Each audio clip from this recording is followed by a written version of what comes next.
Bonjour, je remercie le professeur Marawi pour son invitation. C'est vrai, merci pour vos encouragements parce que parler de métrologie, beaucoup de chiffres, je me suis un petit peu perdue entre les différents tests, enfin différentes mesures d'évaluer. Je vais les partager avec vous. Certes, il y a des choses qu'on va faire en pratique clinique, mais il y a beaucoup de choses qui se font beaucoup plus dans les protocoles de recherche.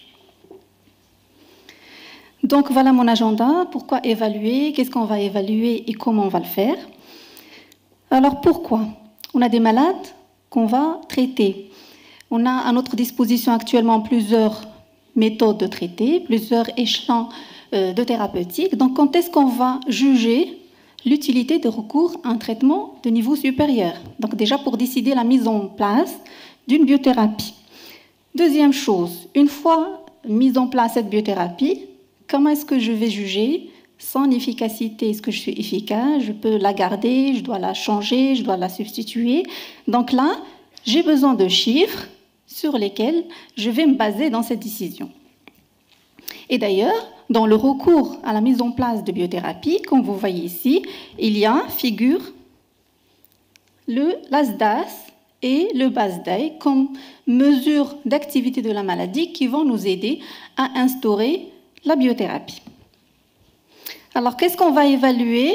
Il y a plusieurs volets de la maladie. Vous connaissez très bien que la spondylarthrite ankylosante, c'est une maladie hétérogène et on a beaucoup de choses sur lesquelles on peut s'attarder. Donc, il y a l'activité de la maladie, il y a les capacités fonctionnelles, c'est une maladie enraidissante, donc on a un retentissement sur la fonction, la mobilité rachidienne, articulaire, la qualité de vie et puis l'imagerie, entre autres la radiographie, l'IRM et l'échographie. Alors, comment est-ce qu'on va faire? Donc, vous voyez ici, il y a plusieurs outils pour chaque domaine. Donc, par exemple, la fonction, il y a le BASFI, la douleur, il y a l'échelle visuelle analogique ou bien l'échelle numérique. La fatigue, ça figure dans le BASD. Pour la raideur, il y a aussi l'échelle visuelle analogique. La mobilité rachidienne, il y a certaines mesures qu'on va voir tout à l'heure. L'évaluation globale par le patient en s'aidant par l'échelle visuelle analogique. La douleur articulaire anthésitique par le nombre d'articulations gonflées, 44, on va y revenir aussi. Le score d'anthésite, la CRP ou la VS concernant les marqueurs biologiques et puis la radiographie du rachis lombaire. Alors, concernant l'activité de la maladie, déjà l'interrogatoire envoyé à un patient, on est toujours amené à s'attarder, à se renseigner sur sa douleur, donc nocturne, les réveils de la nuit, la présence d'une raideur matinale et sa durée, la présence de signes articulaires périphériques, les anthèses, donc leur douleur ou leur inflammation, et bien sûr, sans oublier les manifestations extra-articulaires et les comorbidités. Mais parler de chaque item à part, prendre chaque item individuellement, il y a une perte de l'information. Donc, ce n'est pas aussi significatif pour avoir une idée sur le degré d'activité du malade. Et donc, c'est pourquoi il y avait l'intérêt de la mise en place d'indices composites. Alors, ces indices, ils prennent en considération plusieurs aspects de la maladie. Et donc, ça nous donne tous ces aspects en une seule valeur numérique qui va nous faciliter la tâche, si vous voulez, pour prendre des décisions. Et donc, on va prendre une estimation beaucoup plus précise de la maladie que si on prend une valeur à part. Alors, le BASDAI, tout le monde le connaît, donc décrit en 1994 par Garrett. On l'a tous sur nos smartphones, donc c'est facile, mais même si on n'a pas de calculatrice, on peut le faire. Donc, je vous montre comment on fait le calcul. Alors, c'est un score qui contient 7 questions où on va demander au malade de placer le degré donc, de gêne ou de douleur entre 0 et 10 sur une échelle visuelle analogique. Donc, il y a la douleur globale, la fatigue globale, il y a la douleur au niveau du cou, des hanches et du dos, il y a les douleurs au niveau des zones anthésiques, il y a les douleurs au niveau des articulations périphériques, et puis les dernières questions, c'est en rapport avec la raideur matinale. On va voir le degré de raideur matinale et la durée de la raideur matinale. Donc, pour les deux dernières questions, on va calculer la moyenne, donc sur 2. On va rajouter cette moyenne aux autres questions et puis on va diviser par 5. Ça va nous donner le BASD. Alors, on va parler d'une maladie active quand on a un BASD qui dépasse les 4 dixièmes. Jusqu'ici, c'est bien. Donc, c'est une maladie active. Quand vous calculez votre base D, elle est à 4. Mais il faut savoir que cet outil, il a quand même des limites. Notamment, c'est subjectif. On se base uniquement sur l'avis du patient, sur les dires du patient. Donc, on n'a pas notre mot à dire en tant que clinicien. Il n'y a pas de valeur objective biologique dans ce test. Donc, c'est vraiment subjectif. Et il peut être influencé avec d'autres pathologies. Si un malade a une fibromyalgie, ça je vais vous le montrer sur une étude qui a prouvé ça, donc ça peut être influencé par d'autres pathologies, notamment arthrosiques. Un malade déprimé va exagérer sa douleur, sa fatigue, ça se comprend. Alors c'est pourquoi le groupe ASAS a mis en place l'ASDAS. Donc c'est un score là qui introduit un item biologique, donc soit la CRP, essentiellement la CRP, et en son absence, elle met donc à sa place la vitesse de sédimentation. Donc il y a la douleur rachidienne, la durée de la raideur matinale, donc l'appréciation globale par le patient, donc la douleur, le gonflement périphérique articulaire, et puis soit la CRP ou la vitesse de sédimentation. Donc on met ça et ça va nous donner la valeur. Alors, comment est-ce qu'on va interpréter? La maladie est dite en activité modérée quand le score est entre 1,3 et 2,1. Donc, l'activité est élevée entre 2,5 et 3,5 et très élevée au-delà de 3,5. Et rappelez-vous tout à l'heure, dans l'indication de la mise en place d'un anti-TNF, c'est à partir d'un ASDAS de 2,1. Alors, pour l'amélioration, on dit que l'amélioration est cliniquement pertinente quand la différence est supérieure à 1,1 et qu'elle est majeure quand ça dépasse, la variation est supérieure à 2. Donc c'est un outil qui a une bonne capacité discriminative et une bonne sensibilité. Et d'ailleurs, quand il est utilisé dans les études de protocole clinique, il réduit de 40% le nombre à inclure pour évaluer l'efficacité d'un traitement. Donc il a des bonnes performances métrologique, et d'ailleurs le résultat est bon quelle que soit la présentation du patient.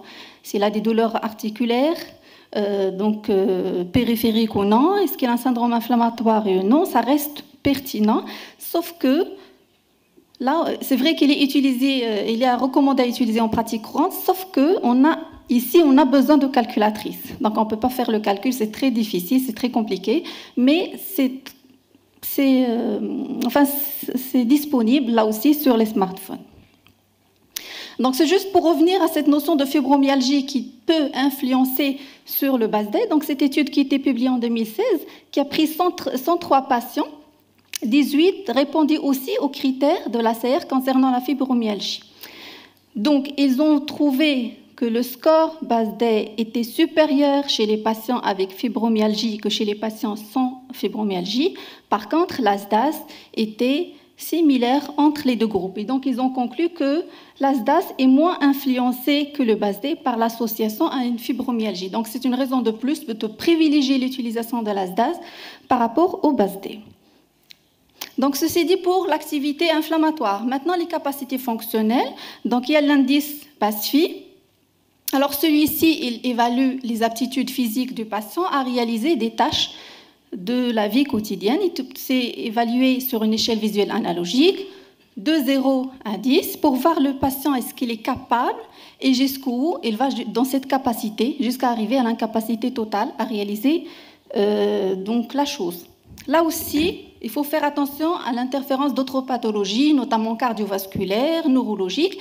Et c'est un test qui n'est appliqué que si vous avez le diagnostic de spondylarthrite ankylosante qui est confirmé. Alors, comment on fait? C'est une échelle de 10 questions. Je vous donne quelques exemples. Malheureusement, donc, la version finale n'est pas sortie. Par exemple, la question 6, on demande au patient est-ce qu'il peut rester debout sans soutien pendant 10 minutes sans ressentir de gêne? C'est un exemple de question. La question 8, pouvez-vous regarder par-dessus votre épaule sans vous retourner? Et donc ainsi de suite, on va voir l'échelle de 0 à 10 pour évaluer la capacité fonctionnelle. Alors concernant les mobilités rachidiennes, donc la spondylarthrite ankylosante, c'est une maladie ankylosante enraidissante avec le temps. Et donc, on dispose du BASMI. Alors, le BASMI, il va évoluer la sévérité de l'atteinte du rachis cervical. On va évaluer la rotation, la distance, donc la rotation par le goniomètre, la distance tragus-mur. Au niveau lombaire, on va faire l'inclinaison latérale du tronc, l'indice de Schubert modifié et la distance intermalléolaire. Alors, comment est-ce qu'on va interpréter? À l'état normal, la rotation cervicale elle est de 70. Donc, le BASMI, c'est un BASMI 3 parce qu'il y a d'autres méthodes de calcul, c'est la plus facile. Donc, soit 0, 1 ou 2. Alors, 0 c'est normal. Donc, rachis cervical, c'est 70 normal. Entre 20 et 70, c'est coté à 1. Et inférieur à 20, c'est coté 2. Ainsi de suite pour les autres. Donc, la distance tragus-mur est inférieure à 15 à l'état normal.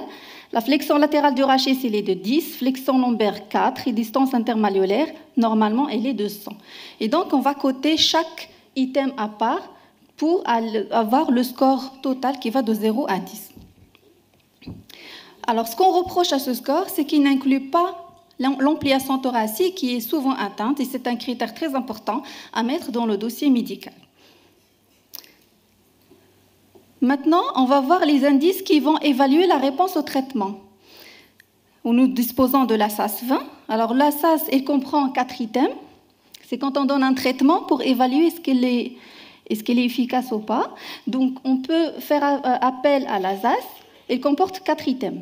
Donc, la douleur nocturne rachidienne, l'appréciation globale de la maladie par le patient dans la dernière semaine, l'état fonctionnel et la raideur matinale.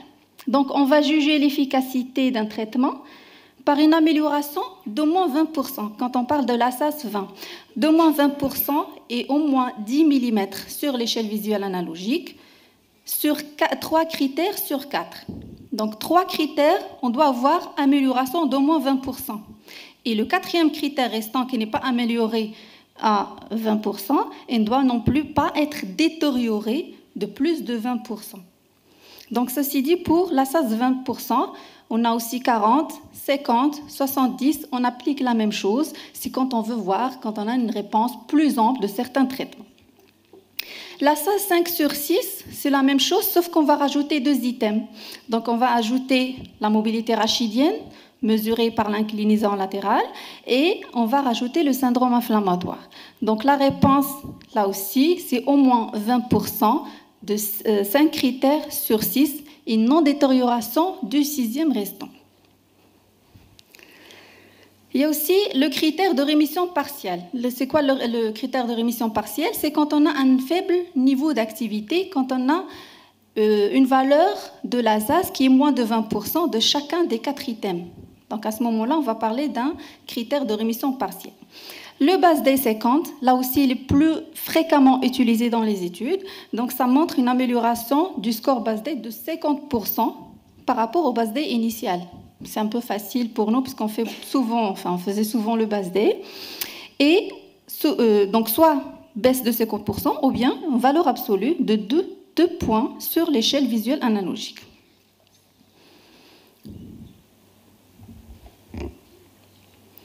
Donc, c'est juste pour montrer quelques résultats des essais d'évaluation des essais thérapeutiques de biothérapie. Par exemple, sur ce tableau, vous voyez, donc ce sont des chiffres issus des études principes des différentes biothérapies. Donc, vous avez l'ASAS 20, 40, 50, 70, 5, 6 ou le BASD 50 ou bien la rémission partielle en fonction. Par exemple, ici, l'infliximab, il avait un ASAS 20 de 61% contre 19 chez le placebo.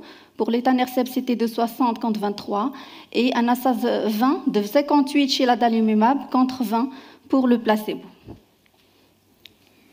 Alors, pour le Cosentyx ou le secukinumab, donc cette étude, elle a montré que à 16 semaines, donc un ASAS 20 de 60% à 150 mg et de 60% à 75 mg contre 32% dans le placebo. Alors, concernant les anthèses, alors je vous ai ramené ici le score de Mazès, le score d'anthésite. Donc, il y a 13 sites. Donc, il y a les costaux vertébrales, la première et la 7e, de côté bilatéral.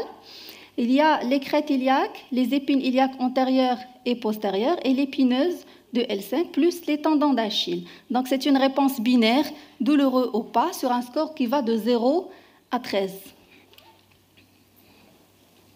Pour les atteintes articulaires périphériques, donc on a le choix entre DAS28, DAS44, CEDAI.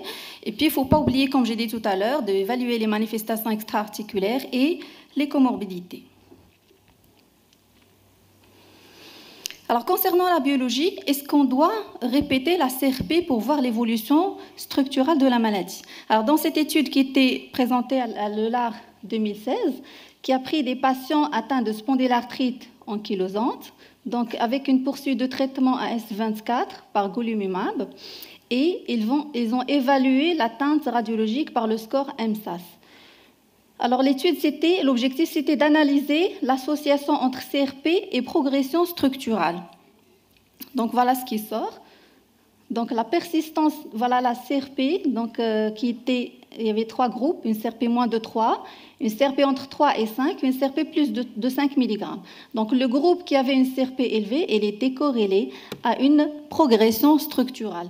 Et donc la conclusion du travail, c'est que le dosage de la CRP au cours du suivi sous traitement pourrait permettre d'identifier les patients les plus à risque d'ankylose rachidienne. Alors, concernant l'imagerie, alors les radiographies, l'IRM, ils sont intéressants pour voir la progression structurelle dont on était en train de parler. Il y a 2 scores qui sont le plus souvent utilisés.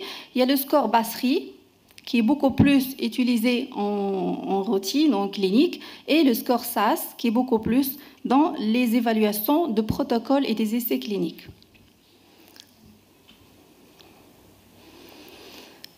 Voilà, donc vous avez le Basri, le SAS et le SAS modifié. Alors, on va les voir un par un. Alors, le Basri, c'est quoi? Donc, on va faire les radiographies suivantes. Une radiographie de bassin de face, le rachis lombaire, face et profil, et le rachis cervical de profil. Et on va évaluer, il y a une gradation entre 0 et 4. 0, c'est normal. Le 1, quand on a une anomalie douteuse. Le 2, quand il y a un squarine vertébral évident avec érosion. Le 3, quand on a une syndesmophite. Et le 4, quand il y a une ankylose. Mais on dit qu'il faut qu'il y ait 2 investigateurs pour se mettre d'accord sur le résultat final. Alors, concernant le score SAS, alors là, c'est une évaluation du rachis lombaire. Et on va évaluer les angles vertébraux antérieurs et postérieurs du plateau inférieur des 12 jusqu'au plateau supérieur de S1. Et on va essayer d'évaluer les coins. Donc, comme je dis, antérieur et postérieur, on donne 0 pour le normal, 1 quand il y a une érosion, une sclérose ou un squarine.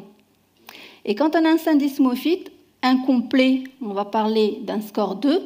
Et quand vous avez un pont entier, c'est un score 3. Et le total, ça varie de 0 à 72. Mais là, ça ne prend en compte que le rachis lombaire. Donc, on a besoin quand même d'avoir une idée sur le rachis cervical. C'est ce qui a été repris dans le score modifié de MSAS. Donc, c'est le rachis lombaire, mais cette fois-ci que l'angle antérieur. Et on prend en charge aussi, en considération aussi, le rachis cervical. Mais c'est essentiellement pour les essais cliniques, pour juger l'évolution structurelle. Donc, voilà, donc c'est la même chose. Donc ici, c'est un syndesmophite, le pont, donc la condensation, la sclérose du coin. Ça. Alors, pour les scores IRM, franchement, puisqu'on ne fait pas beaucoup, c'est une perte totale. Donc, il y a le score IRM de Leeds. Ce sont des scores qui se basent sur le rehaussement après injection de gadolinium et sur l'œdème sous-chondral essentiellement. Donc, le score de Leeds, il est intéressant pour étudier le devenir des patients avec des lésions inflammatoires.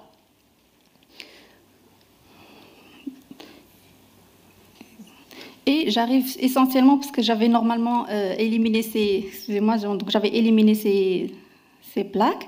Alors, ce qui est souvent utilisé dans les essais cliniques, c'est essentiellement ce score, donc le score de Berlin. Qu'est-ce qu'il va évaluer? Il évalue des unités vertébrales. C'est quoi une unité vertébrale? C'est la partie inférieure de la vertèbre sous-jacente, le disque intervertébral et le plateau supérieur de la vertèbre inférieure. Donc, il y en a 23 entre C2 et S1, et ils vont évaluer un score d'activité en T1 FAD-SAT avec injection de gadolinium. Et en STIR, ça évalue l'inflammation. Donc, ils vont voir essentiellement l'œdème avec présence ou absence d'érosion. C'est coté de 0 à 6. Et un score de lésion chronique qui va évaluer le dommage structural, donc sur le même système, en T1 spin écho. Alors, chaque unité vertébrale est notée de 0 à 6 pour l'érosion, la sclérose, la mise au carré, l'antésophyte, les syndesmophytes, et ce qui va donner le score final donc, de Berlin. C'est essentiellement, comme j'ai dit, dans les études, dans les essais thérapeutiques. Donc voilà, c'est essentiellement, ils vont voir le degré de rehaussement après gadolinium. Est-ce que c'est moins 25%, 50%? C'est un peu compliqué. Et puis j'arrive au score échographique. Alors les scores échographiques, j'ai trouvé dans ma lecture, donc 5 scores. Donc il y a le score de Glasgow. Alors ici, ça se fait en mode B. Les auteurs s'intéressent au tendon quadricipital, patellaire, achillien et l'aponévrose plantaire. Le score d'Agostino, c'est un score qui va voir l'anthésite plus le Doppler et se base sur 5 stades. C'est essentiellement le tendon achillien, le grand trochanter, le pubis, les insertions fibreuses de la patella, l'aponévrose plantaire, le tibial antérieur et les épicondyliens latéraux et médiaux. Le score de Mazès, donc il va utiliser aussi, c'est un mode B en 3 grades, le tendon d'Achille, la bourse pré- et rétro-achillienne, le fascia plantaire, le coussinet adipeux sous-calcanien, la corticale osseuse du tendon du talon. Le score Mazès, ce sont 6 sites anthésétiques. Il y a 3 lésions, ils vont évaluer 3 lésions, la présence de calcification, d'érosion et le Doppler. Le score, il va jusqu'à 136 et à partir d'un score de 18, il parle d'une activité échographique. Et puis, il y a le score de C. Il va voir en mode B les lésions aiguës et des lésions chroniques d'anthésite. Sans oublier la qualité de vie. Donc, il y a plusieurs scores. Il y a l'ankylosing spondylitis Quality of Life. Donc, c'est un questionnaire de qualité de vie spécifique pour la spondylarthrite ankylosante. Il y a le SF36 et le SF12. Le SF12, il est plus approprié pour la recherche clinique et la pratique quotidienne aussi. Voilà, donc c'est ce que j'avais à vous dire. Je termine sur cette cité de Galilée qui disait « Compter ce qui peut être compté, mesurer ce qui est mesurable et rendre mesurable ce qui ne l'est pas ». Et je vous remercie pour votre attention.